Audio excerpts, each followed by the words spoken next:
You're watching The World with me, Charles Aniagolu. Now, as you heard at the start of this program, Israel says the Gaza ceasefire is now in effect and its military has withdrawn from areas of the territory. The ceasefire came into effect just 8 hours ago at 12 o'clock local time. The Israeli cabinet gave its approval to the first phase of the deal with Hamas overnight.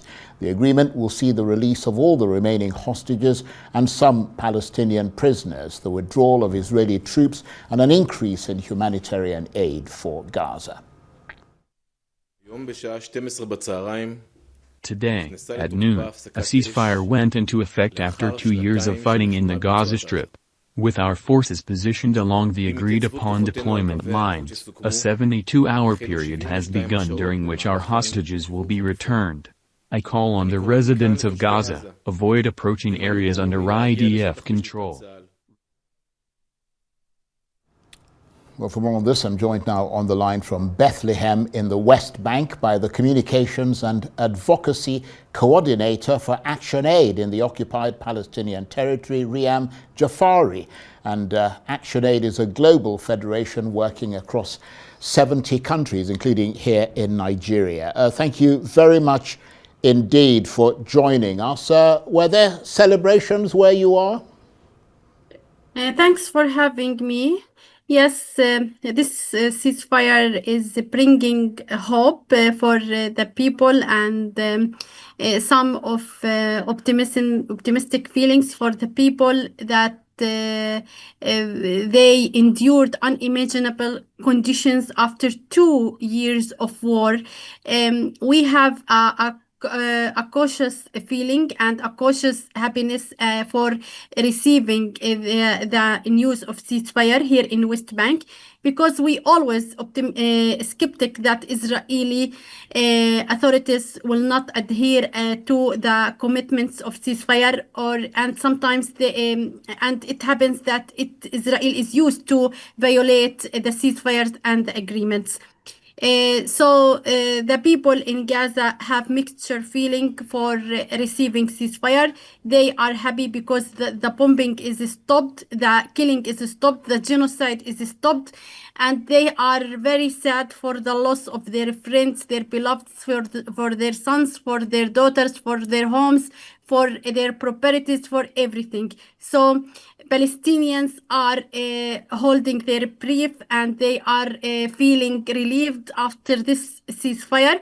But many things need to be taking place and to happen, like the delivery of humanitarian aid, the flow of humanitarian aid, and removal of restrictions on humanitarian aid for Gaza and its people. Gaza lost everything and needs everything.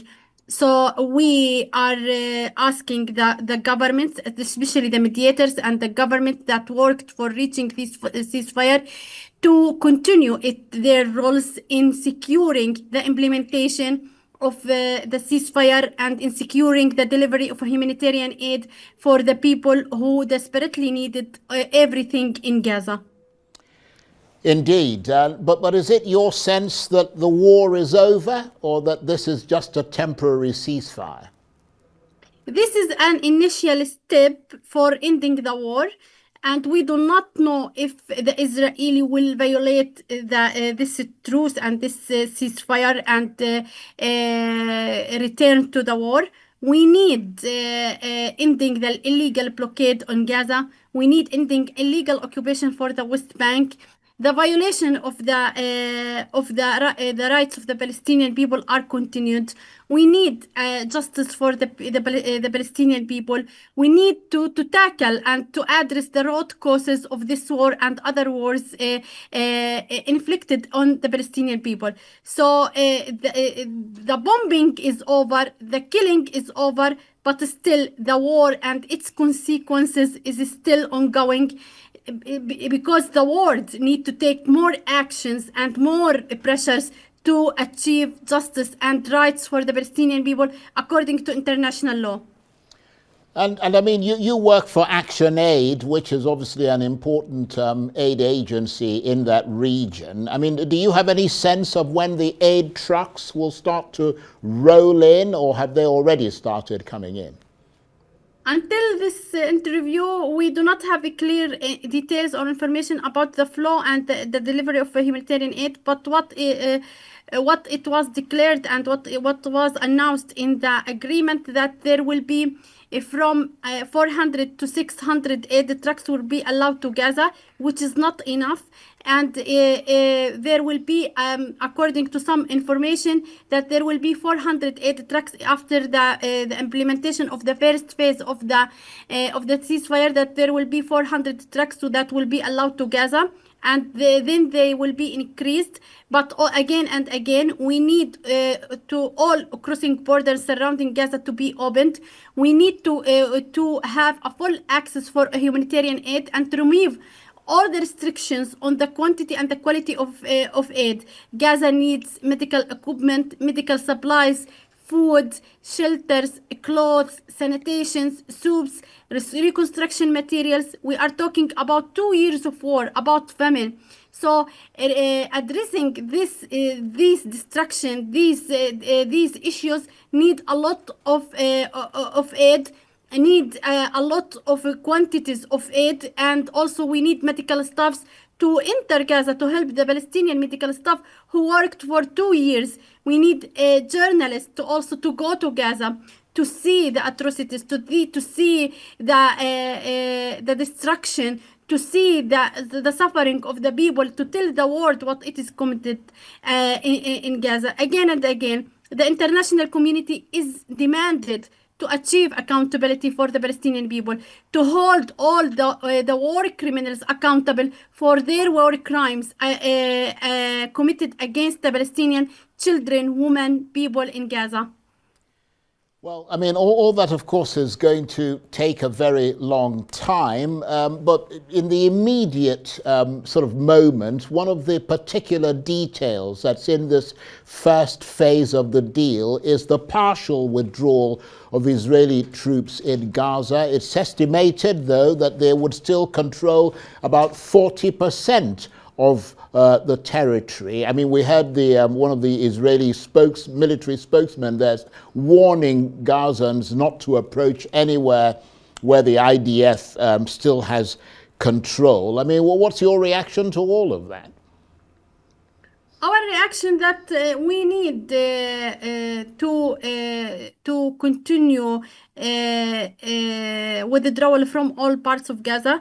And we need from the governments and the mediators to reach and to continue their role in forcing Israel to withdraw from all the parts of the Gaza, and to let all the Palestinians to return to their neighborhoods and houses in Gaza. And also we need from the mediators at the same time to monitor the implementation of the ceasefire, and to monitor the violations that are committed, also to ensure that this ceasefire and this phase will lead to full withdrawal from Gaza Strip, and full to end the illegal occupation and illegal blockade on Gaza. So our demand and our message is that the world should continue to work to end this illegal occupation and illegal blockade against Gaza.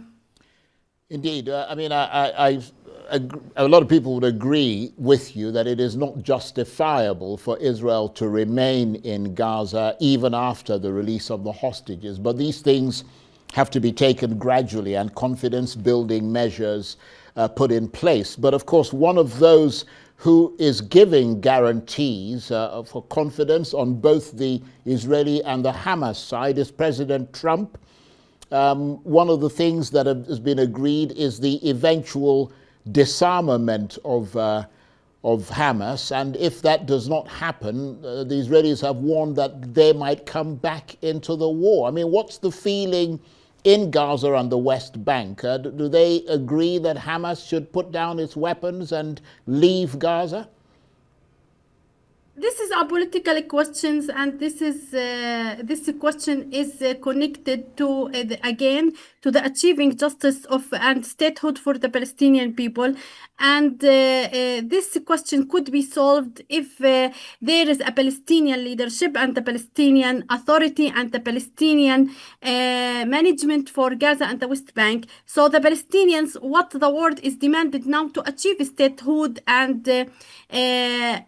give full control for the Palestinians to shape their future and to shape their relations with their political parties, and to give them control and independence and power to control, to have dominance over their people, over their territories, and they could tackle these issues internally according to international law and according to Palestinian laws. So this is a Palestinian political issue, and it should be addressed within the Palestinians themselves. Indeed, and just before we let you go, you are in the West Bank. There's been a lot of problems of Israeli incursions into West Bank, the settlers and so on, settlements being built. Well, what's happening there at the moment with that? So the West Bank, the situation is in West Bank was very catastrophic and was serious and escalated even before October 7. And this situation was deteriorating and is getting worse and worse day by day with the increasing settlers' violence. Today, they attacked the Palestinian farmers who go to their farmlands to pick their olives that they wait for the whole year to secure their economic income. So the situation in West Bank is catastrophic. There is a lot of checkpoints. The Palestinian cities that are being isolated from each other with iron gates, more confiscations for the lands, more restrictions in the movements. Some students in some villages cannot reach their schools. Some people cannot reach their duty stations and their universities. And also, in addition to the deterioration of the economic and social conditions in the West Bank, and also within ongoing annexation policies that aim to annex and to take over more lands of the West Bank, which makes the two-state solution undoable and impossible to be achieved here in West Bank and in Palestine. So the world again and the governments again are demanded to secure stoppage and of annexation, to put an end to the impunity that Israeli government enjoys, and also to use all the channels and the means to stop these policies that target the Palestinian people and target the rights of the Palestinian people.